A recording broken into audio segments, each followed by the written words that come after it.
اللهم بلغنا رمضان اللهم بلغنا رمضان اللهم بلغنا رمضان اللهم بلغنا رمضان عليك يا حبيب الله الصلاة والسلام عليك يا نبي الله وعلى آلك وأصحابك يا نور الله صلى الله تعالى عليه وسلم. دوستان محترم، قرآن مجید میں 89 مقامات پر اللہ جل مجدہ الکریم نے امت محمدیہ صلی اللہ علیہ وآلہ وسلم کو یا ایھا الذین آمنوا کے خطاب سے یاد فرمایا ہے. حضرت عبداللہ ابن عباس رضی اللہ تعالی عنہما فرماتے ہیں کہ تورات میں حضرت موسیٰ کی امت سے جب اللہ نے خطاب فرمایا تو یا ایھا المساکین کہہ کر خطاب کیا. کئی جگہوں پر روایتوں میں یہ بھی لکھا ہے یا ایھا الفقراء کہہ کر خطاب فرمایا. بنی اسرائیل سے قرآن میں خطاب کیا تو یا بنی اسرائیل کہہ کر کے خطاب کیا. لیکن محبوب علیہ السلام کی امت کی ایک خصوصیت ہے کہ جب محبوب کی امت سے اللہ نے خطاب کیا تو یا ایھا الذین آمنوا کے پیارے لفظوں سے خطاب فرمایا. دوستان محترم، اسی لیے علامہ فخر الدین رازی رضی اللہ تعالی عنہ فرماتے ہیں کہ جب اللہ نے اس امت کو خطاب ہی اے ایمان والوں کہہ کر فرمایا ہے تو اب اس کریم کے کرم سے یہی امید ہے کہ یعطیہم الامان من العذاب فی النیران یوم القیامہ. جب اس نے ہمیں یہ کہا ہے کہ تم ایمان والے یعنی امن والے ہو تو اب اس کی رحمت سے یہی امید ہے کہ وہ قیامت کے دن عذاب سے بھی ہمیں امان عطا فرمائے گا. تو یا ایھا الذین آمنوا کے خطاب میں امت کے لیے قیامت کے دن عذاب سے امان بھی پوشیدہ ہے اور ان کے لیے امان کا پروانہ بھی موجود ہے. بلکہ امام فخر الدین رازی علیہ رحمہ فرماتے ہیں کہ اللہ کے صفاتی ناموں میں سے ایک بڑا نام ہے مؤمن. المؤمن المہیمن العزیز الجبار المتکبر. تو اللہ کے صفاتی ناموں میں سے ایک نام ہے مومن. امام فخر الدین رازی فرماتے ہیں اذا کان یخاطبنا فی الدنیا باشرف الاسماء والصفات کہ اللہ کی صفات میں سے ایک بڑی صفت مومن ہے اور جب وہ رب دنیا میں اس بڑی صفت کے خطاب سے ہمیں مخاطب فرماتا ہے فَنَرْجُو مِنْ فَضْلِهِ أَنْ يُعَامِلَنَا فِي الْآخِرَةِ بِأَحْسَنِ الْمُعَامَلَاتِ. تو جو رب اپنے صفتی نام مومن کے ماخذ ایمان سے ہمیں خطاب فرماتا ہے تو جو دنیا میں ہمیں مومن کے خطاب سے یاد فرماتا ہے اس رب سے یہی امید ہے کہ وہ قیامت کے دن بھی ہمارے ساتھ معاملہ امن و امان والا ہی فرمائے گا. تو دوستان محترم، کہاں یا ایھا الفقراء، کہاں یا ایھا المساکین، کہاں یا بنی اسرائیل اور کہاں یا ایھا الذین آمنوا. کتنا پیارا ٹائٹل ہے. اور اب میں جو بات آپ کے سامنے رکھتا ہوں توجہ کے ساتھ سننا. قرآن مجید میں 89 مقامات پر یا ایھا الذین آمنوا ہیں. کہیں اللہ تبارک و تعالیٰ نے فرمایا یا ایھا الذین آمنوا کلوا من طیبات ما رزقناکم، اے ایمان والو جو ہم نے تمہیں رزق دیا ہے اس میں سے پاکیزہ رزق کھاؤ. کہیں اللہ تعالیٰ نے فرمایا یا ایھا الذین آمنوا کتب علیکم الصیام، اے ایمان والو تم پر روزے فرض کیے گئے. یا ایھا الذین آمنوا کتب علیکم القصاص، اے ایمان والو تم پر خون کا بدلہ فرض قرار دیا گیا۔ اس طریقے سے قرآن مجید میں یا ایھا الذین آمنوا، اے ایمان والو کہہ کر اللہ نے 89 مقامات پر ایمان والوں کو احکامات دیے۔ لیکن کیا آپ غور کریں گے یہاں پر کہ سب سے پہلے اللہ نے یا ایھا الذین آمنوا کہہ کر کس بات کا حکم دیا؟ اللہ نے 89 مقامات پر یا ایھا الذین آمنوا کہہ کر کہیں یہ کہا کہ پاکیزہ روزی کھاؤ، کہیں یہ کہا کہ روزے فرض ہیں، کہیں یہ کہا کہ میرے دیے سے میری راہ میں خرچ کرو، کہیں یہ کہا کہ ایمان والوں پورے اسلام میں داخل ہو جاؤ۔ مگر ان سارے یا ایھا الذین آمنوا میں سب سے پہلے اللہ نے یا ایھا الذین آمنوا کہہ کر جو حکم دیا وہ تعظیم مصطفیٰ کا حکم دیا، وہ ادب رسول علیہ السلام کا حکم دیا۔ گویا اللہ کی مشیت اور مرضی بھی ہمیں یہی خطاب کر رہی ہے کہ میرے بندو یا ایھا الذین آمنوا کہہ کر میں نے جو کچھ کیا ہے کہا ہے وہ سب کچھ تمہیں کرنا ہے، مگر سب سے پہلے میرے محبوب کی تعظیم کرنی ہے، سب سے پہلے میرے محبوب کا ادب کرنا ہے۔ تو دیکھو ادب مصطفیٰ اور تعظیم مصطفیٰ یہ ایمان والوں کا موضوع ہے کہ اللہ نے یا ایھا الناس کہہ کر نہیں، یا ایھا الذین آمنوا کہہ کر ایمان والوں تم محبوب کی تعظیم کرو۔ اور یہ اتنے 89 مقامات پہ سب سے پہلے آیا۔ سنی بار بار ادب رسول، تعظیم رسول، عشق رسول کی بات کرتا کیوں ہے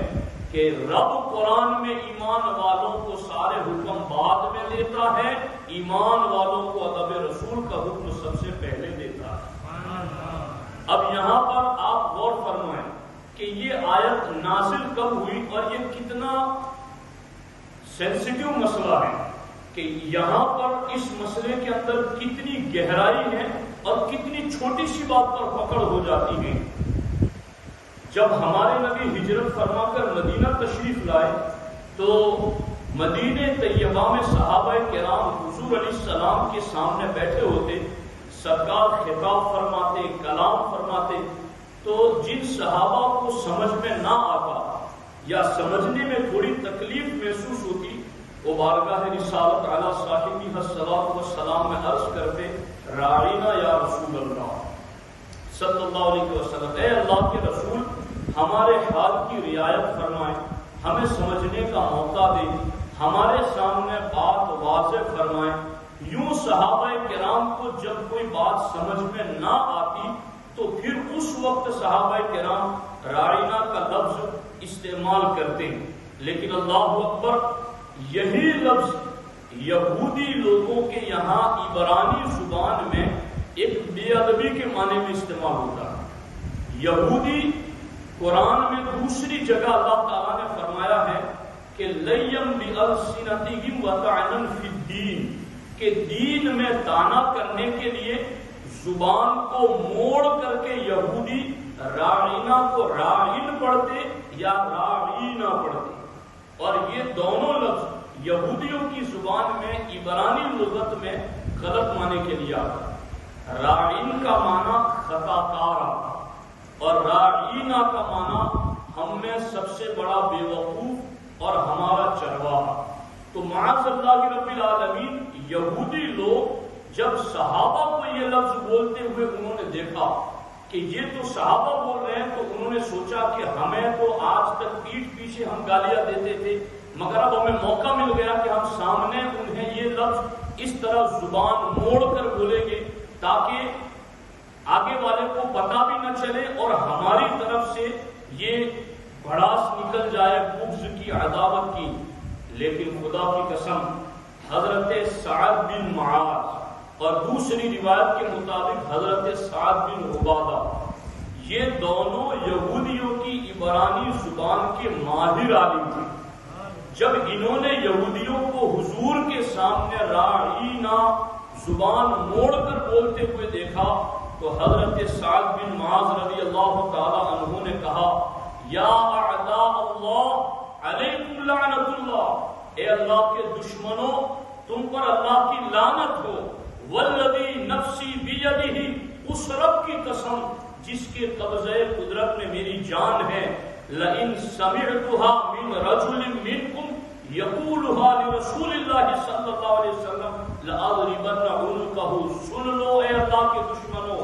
اگر آج کے بعد میں نے تم میں سے کسی کی زبان سے راعینا کا لفظ حضور کے لیے بولتے ہوئے دیکھا تو میں اس کا سر تن سے جدا کر دوں گا۔ غور کیجیے آپ کہ یہ ادب رسول کا معاملہ ہے، یہ تعظیم رسول کا معاملہ ہے، اور اس معاملے میں صحابہ کرام کس قدر سیریس رہا کرتے تھے، اور انہوں نے کہا کہ یہ لفظ اب تم نہ بولنا، تو یہودیوں نے کہا کہ یہ لفظ ہم اکیلے تھوڑی بولتے ہیں، صحابہ کرام بھی بولتے ہیں۔ تو حضرت سعد بن معاذ کو لگا کہ ایسا کیوں ہو رہا ہے، ابھی دل میں سوچ کر نکلے تھے کہ حضور علیہ السلام کو جا کر بتائیں گے، ابھی پہنچے نہ تھے کہ قرآن کی آیتیں نازل ہو گئی، یا ایھا الذین آمنوا لا تقولوا راعینا، اے ایمان والو اب تم راعینا مت کہنا، تو کیا کہنا، وقولوا انظرنا، اب تم یہ کہنا یا رسول اللہ انظر حالنا، اب تم ان لفظوں سے میرے محبوب کو خطاب کرنا کہ اے اللہ کے رسول ہمارے حال پر نظر کرم فرمائیں، ہمارے حال پر نظر رحمت فرمائیں۔ اور اللہ نے فرمایا واسمعوا، یہ انظرنا کہنے کی بھی ضرورت کیوں پڑے، پہلے ہی سے دھیان سے سنا کرو، ہمارے محبوب کو اتنی بھی زحمت مت دو۔ آخر میں کیا فرمایا، وَلِلْكَافِرِينَ عَذَابٌ أَلِيمٌ، کافروں کے لیے دردناک عذاب۔ اس آیت میں جو ابھی ہمارے بچے نے تراویح کے اندر پڑھا، تیسرا بچہ جو تراویح پڑھنے کے لیے کھڑا ہوا اس نے اس آیت مبارکہ کی تلاوت کی، تو اس آیت میں بھی کہا کہ کافروں کے لیے دردناک عذاب ہے، اور دوسری آیت جو قرآن مجید میں دوسرے مقام پر ہے وہ کیا ہے، وَرَاعِنَا لَيًّا بِأَلْسِنَتِهِمْ وَطَعْنًا فِي الدِّينِ، کہ زبان موڑ کر کے جو راعینا کہتے ہیں غلط مطلب کے لیے، اللہ تعالیٰ نے فرمایا وَلَٰكِن لَعَنَهُمُ اللَّهُ بِكُفْرِهِمْ، اس حرکت کی وجہ سے وہ کافر ہو گئے اور کفر کی وجہ سے اللہ نے ان پر لعنت فرمائی۔ اب میں آپ کی تھوڑی توجہ چاہتا ہوں، غور کرنا۔ ہمیں کبھی کبھی لوگ یہ کہتے ہیں کہ تم اس ٹاپک پر کیوں بات کرتے ہو، میں کہتا ہوں کیوں بات نہ کریں، ایمان والوں کو اللہ سب سے پہلے نبی کا ادب ہی تو سکھاتا ہے، اور اس ادب کا انکار یہودیوں نے کیسے کیا، ایک ایسا لفظ استعمال کیا جس کے ڈبل میننگ، جس کے ڈبل معنی۔ صحابہ کرام میں سے کوئی بھی اس لفظ کو حضور کے سامنے ذکر کرتا تو بے ادبی کا دل میں خیال تک نہ آتا، مگر ایک دوسری قوم ایک دوسری زبان میں غلط معنی میں استعمال کرتی ہے۔ اللہ تعالیٰ نے فرمایا اے ایمان والو، میرے محبوب کے لیے ایسا لفظ تم استعمال نہ کرنا،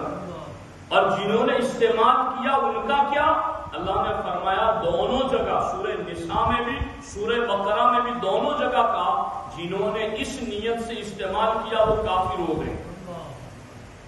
اب میں آپ کے ایمان سے پوچھتا ہوں، راعینا لفظ جس میں ڈبل میننگ ہے، مگر میں چند لفظ آپ کے سامنے اور پڑھتا ہوں، وہ کون سے